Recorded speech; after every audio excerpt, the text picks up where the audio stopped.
On the heels of a big endorsement from acting Mayor Kim Janey, City Councilor Michelle Wu got the backing of two other politicians in her bid for Boston mayor today. Suffolk County Register of Probate Felix Arroyo and his son, Boston City Councilor Ricardo Arroyo, made the announcement this afternoon.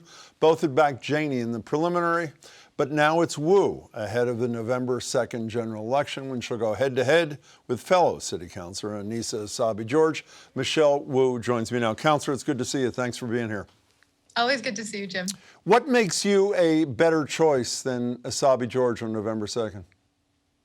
We've been in this race for over a year, emphasizing that this is about the residents of Boston and this moment in our city. We have urgent challenges, and I'm running to take on those big issues that we have solutions for in Boston. So we bring a track record of experience with a bold vision of how to get it done. And we're building a coalition that really spans the entire city and every community. Well, obviously you think you'd be a better choice. Would she be a good mayor? Would Essaibi-George be a good mayor? You've served with her for a while. You know her quite well.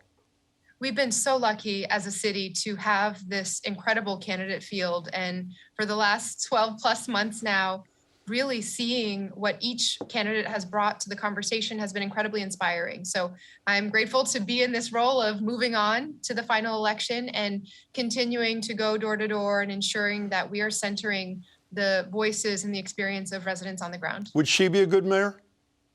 I think we all are in good hands in this city, and I'm fighting to make sure that our vision, grounded in community, is the one that we will be able to implement starting day one. About a week or so ago, the two of you agreed not to do attack ads. And obviously, you can't control what political action committees do because they're at least theoretically, legally independent. I shouldn't say theoretically, they're legally independent. But I'm still unclear, what is okay and what would be a violation and considered an attack? Can you explain that to me, Councilor?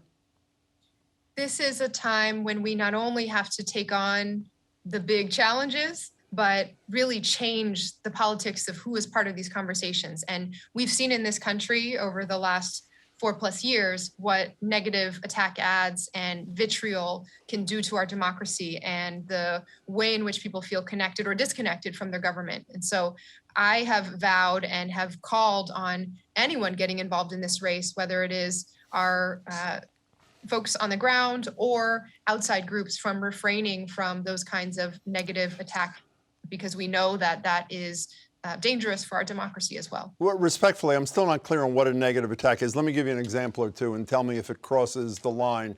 As I think most voters know, Councilor Essaibi-George's husband is a developer. She voted against a project that her husband also opposed. She said she didn't know about it. She didn't disclose it because she said she didn't know about it. Would bringing that up be fair game, or would you consider that inappropriate because that would be an attack on Essaibi-George? Look, we're in a political campaign. We are both putting forward our unique and distinctive visions, experience, and leadership styles. I'm focused on what is within our control, which is ensuring that residents in the city know what's at stake in this election, how much our future rides on the decisions that we make just in the next 3 to 5 years. And so there's plenty to talk about in this race, and we're pushing forward to focus on the challenges, the dreams, the issues that are coming directly from our neighborhoods. Do you believe her when she said she didn't know that her husband owned the adjoining property and that he opposed the project that she voted against? I take my colleagues' words at face value and want to make sure that this race is about much more than just one-off incidents, but the ways in which the systems overall, for example, our development approvals process, which is very case by case and structured in a way that exacerbates inequities across our city, or how we are building and funding housing and whether that's affordable to residents. There's a lot of work that we need to do, and we need to make sure that we are grabbing hold of these issues with the urgency and the scope of what needs to get done. Okay, one last attempt at this. Let's look at you for a second. I think it was 7 years ago when you were you are a city councilor. You voted for a very conservative fellow councilor for city council president Bill Linehan, actually over Ayanna Pressley.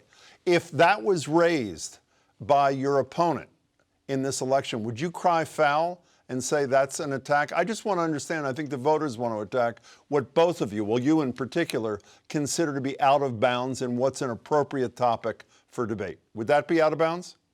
The votes we've taken, the track record that we bring is certainly part of every conversation. And I'm looking forward to making sure we continue to focus on what's at stake, which is our housing crisis in the midst of an ongoing pandemic, the needs within our school system, and how much families and educators are having to try to hold that together, and the potential for Boston to really lean in and make sure we are meeting this moment when it comes to the jobs that we're preparing our young people in our workforce for, and the economy and the prosperity that we can all be connected to. Quickly, do you regret that vote 7 years ago or no? You know, we are in a very different time in our city, and the issues and the representation on the city council. I remember when I first ran in 2013, when we first met, it was the year that we doubled the number of women serving on the council from 1 to 2. And now, all these years later, we know that the entire political ecosystem has changed, that we are more representative, more connected, more urgently discussing the issues that matter in the day-to-day lives of our residents. And I know from knocking on doors and being out in the community every day that those issues are what's going to drive this race. How do we confront our housing crisis? How do we make sure that everybody has access to food and shelter and the type of opportunity that we know is possible in the city? I mentioned in the introduction, Councilor, you got a very important endorsement the other day from the acting mayor, who received the most votes from Black Bostonians of any of the candidates in this race. The turnout amongst Black voters was horribly low. The 3 Black candidates, none of the 3 are in the final. Why should we assume the turnout won't be even lower amongst Black residents of the city in this final? And what are you doing to try to gin it up? That's very much on us as candidates, on us as city government, and as community members to get out there and meet people where they're at about what's at stake here. When I stood with Mayor Janey over the weekend to talk about why we were both aligned on our policy vision for the future, as well as the urgency for why we need to keep going, voter turnout was a huge part of that conversation. There's too much on the line right now for our city to sit this one out. We need everyone at the table, not just to contribute to the vote count, but more importantly, to be part of the conversations that are going to start right on day one as we hit the ground running. Did she ask you to commit to anything in particular? And did you commit to anything in particular to secure her endorsement?